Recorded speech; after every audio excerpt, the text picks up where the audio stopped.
Deixa eu apresentá-lo para vocês que nos acompanham. O Constantino, ele é morador da favela da Babilônia, integrante do Movimento Nacional das Favelas e Periferias. E ele está lançando um livro agora com a psicanalista e escritora, a Daphne Ashton Vital Brasil, que chama O Dia em que o Morro Não Descer.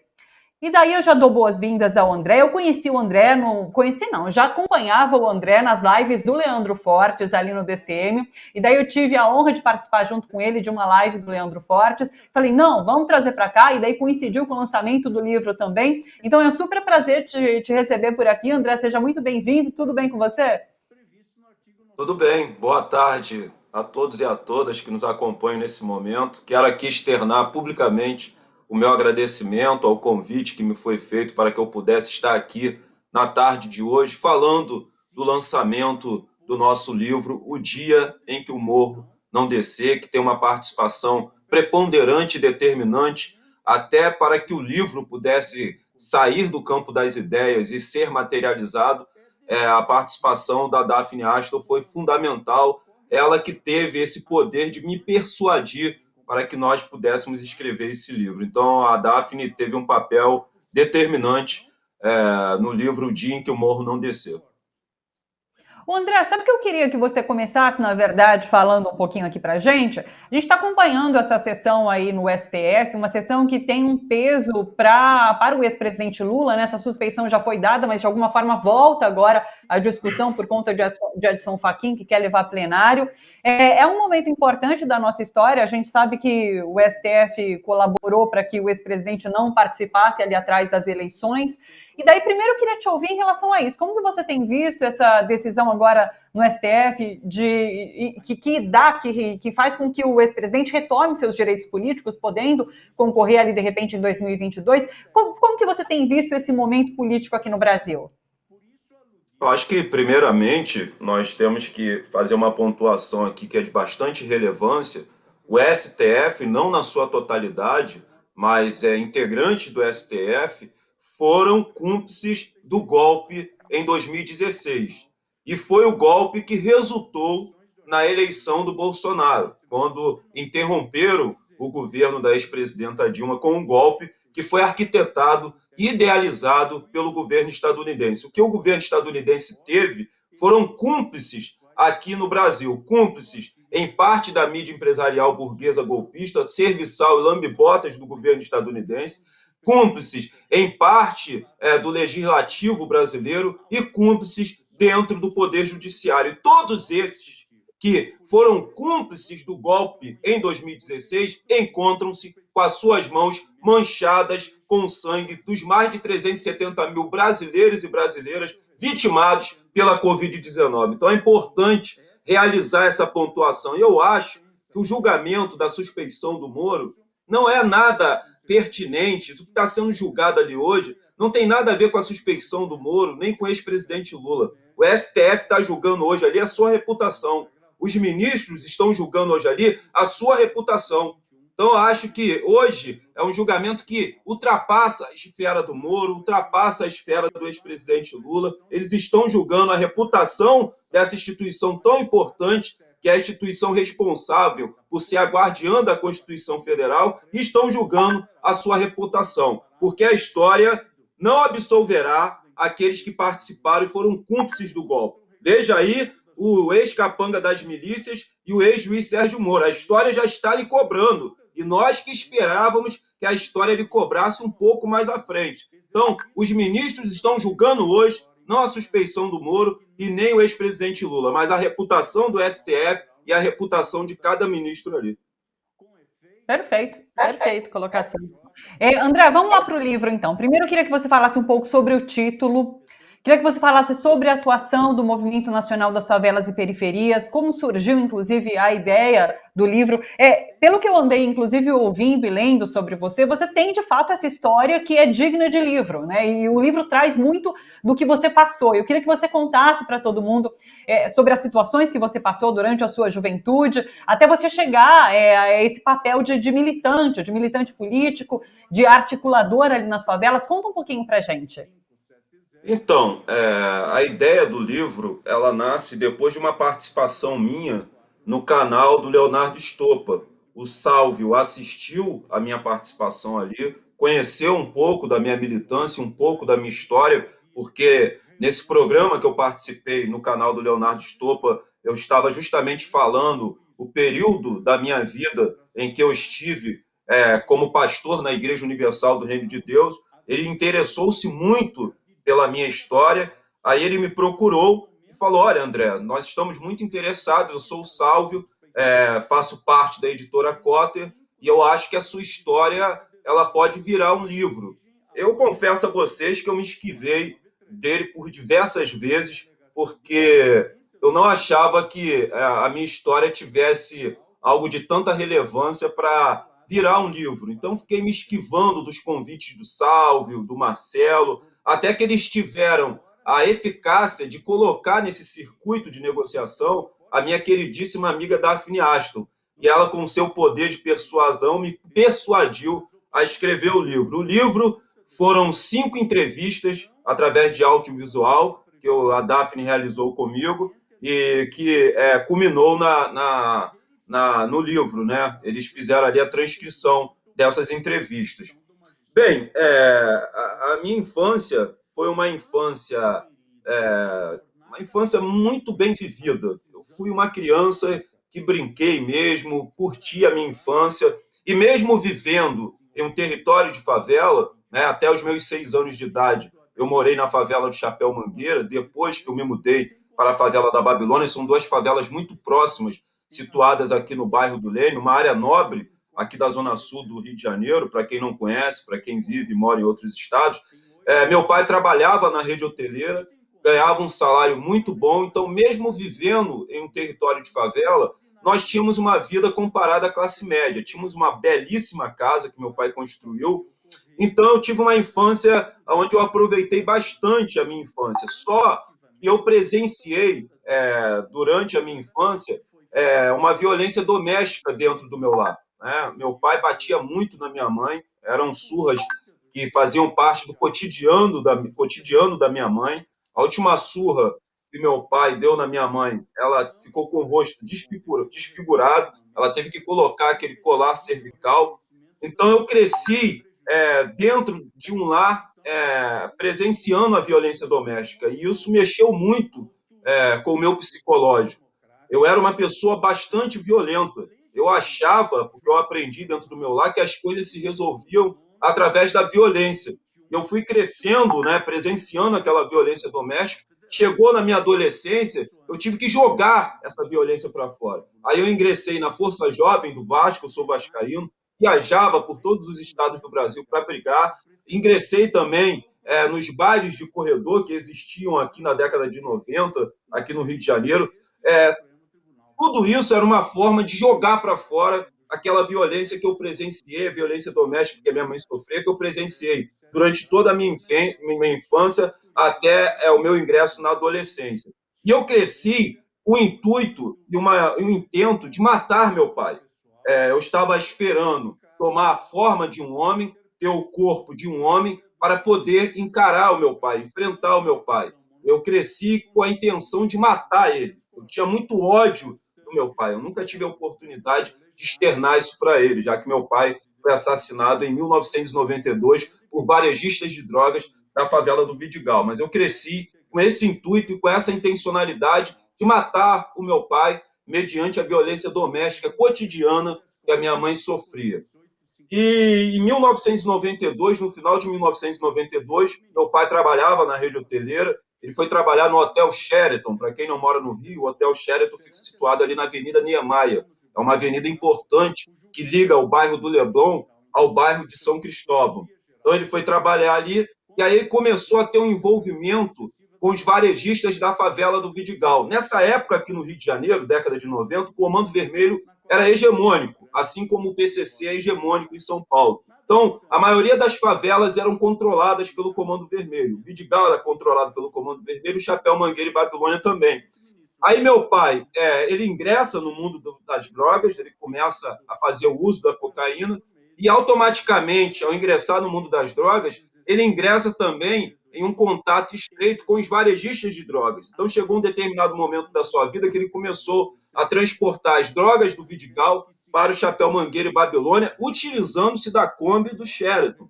Ele utilizava-se do seu cargo, que era um cargo de chefia no Hotel Sheraton, para fazer o transporte dessas drogas. E no final de 1992, levantaram um falso testemunho contra o meu pai, e aí o varejista de drogas, que era o dono da favela do Vidigal na época, conhecido como Aranha, eu tive o desprazer de conhecê-lo, era um jovem de 21 anos, ele decidiu assassinar o meu pai juntamente com o Senna, que era um amigo, um comparsa do meu pai.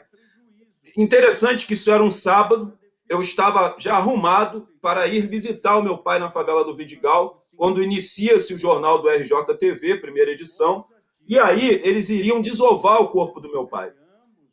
Nesse momento que eles estavam indo desovar o corpo do meu pai, eles foram interceptados, a polícia interceptou o carro onde estava o corpo do meu pai, abriu o porta-mala e o meu pai estava com a identidade.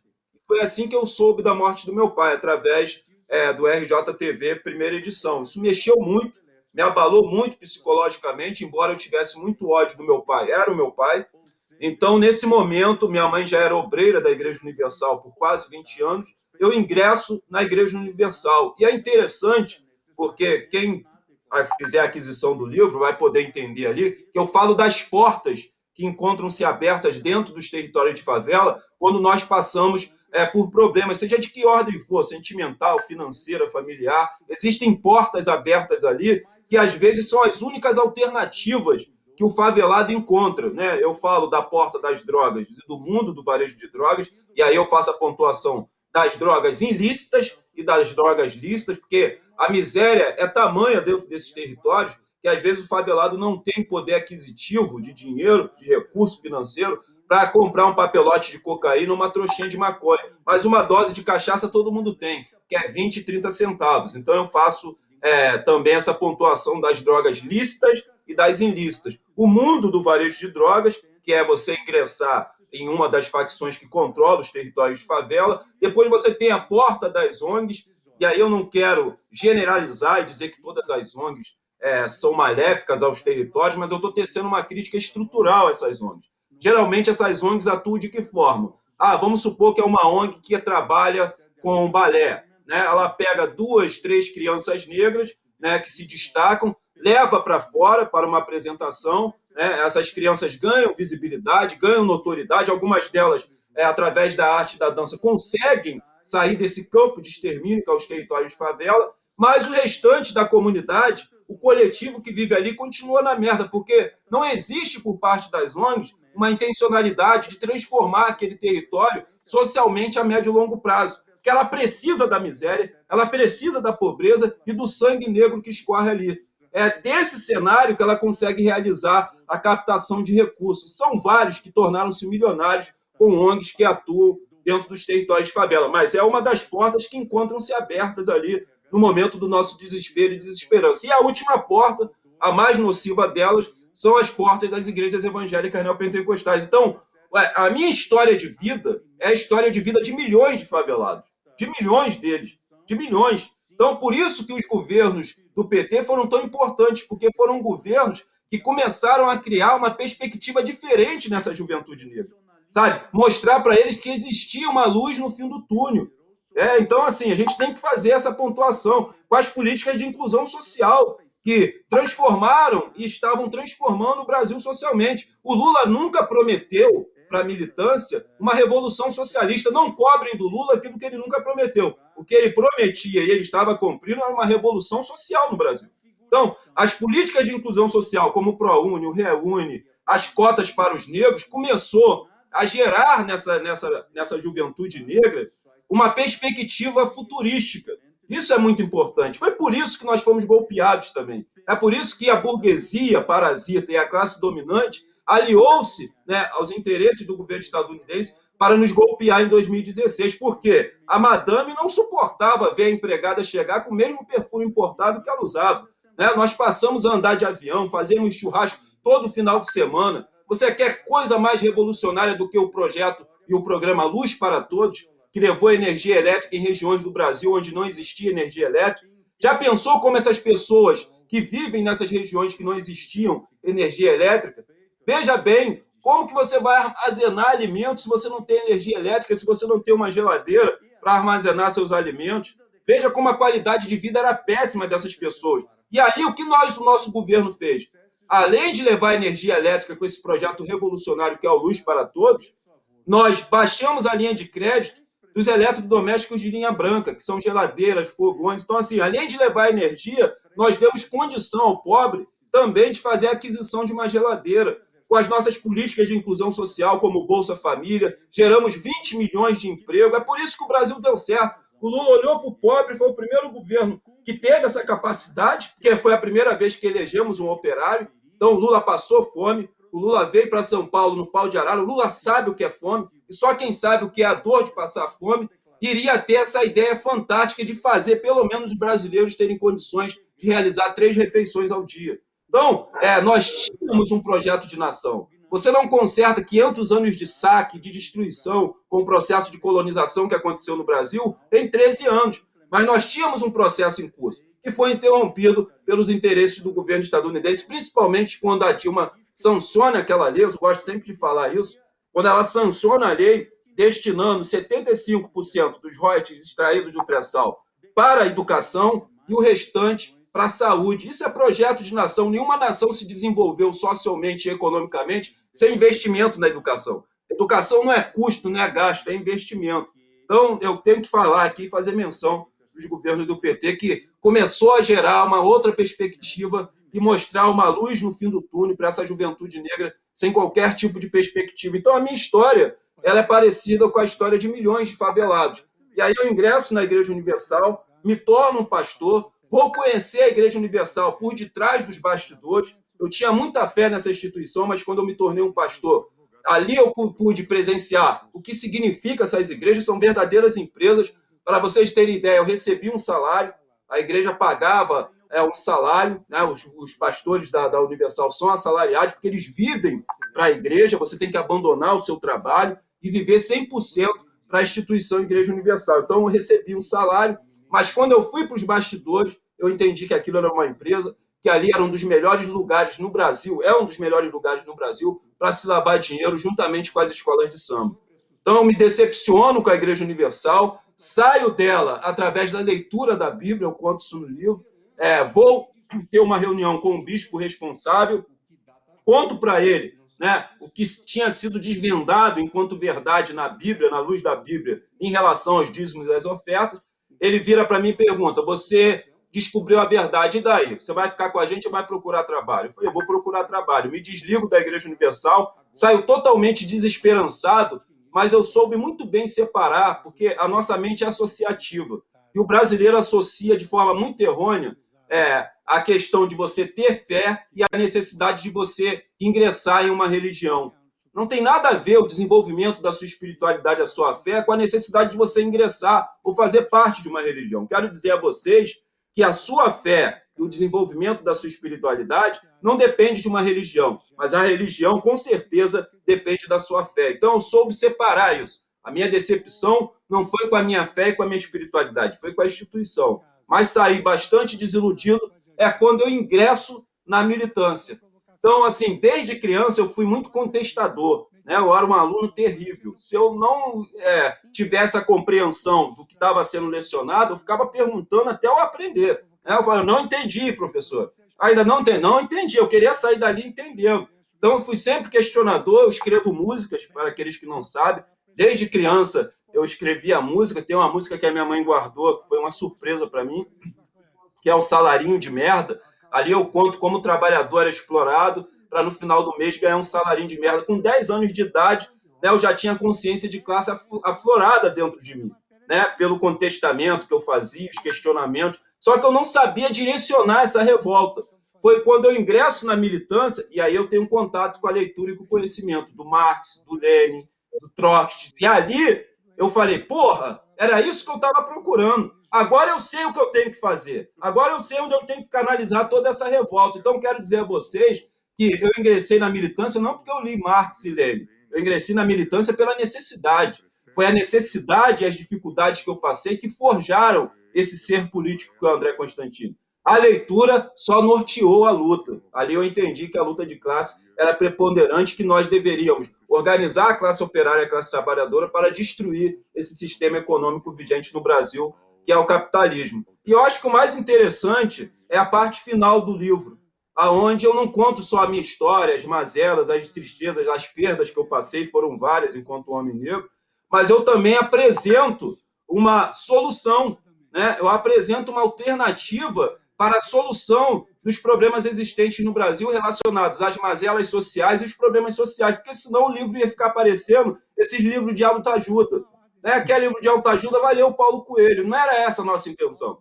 Não era contar a história de um favelado que superou as dificuldades, hoje escreve um livro, hoje encontra-se nos programas progressistas. Não é essa a nossa intenção. A intenção não é fomentar a meritocracia e o individualismo, até porque eu não cheguei aqui sozinho.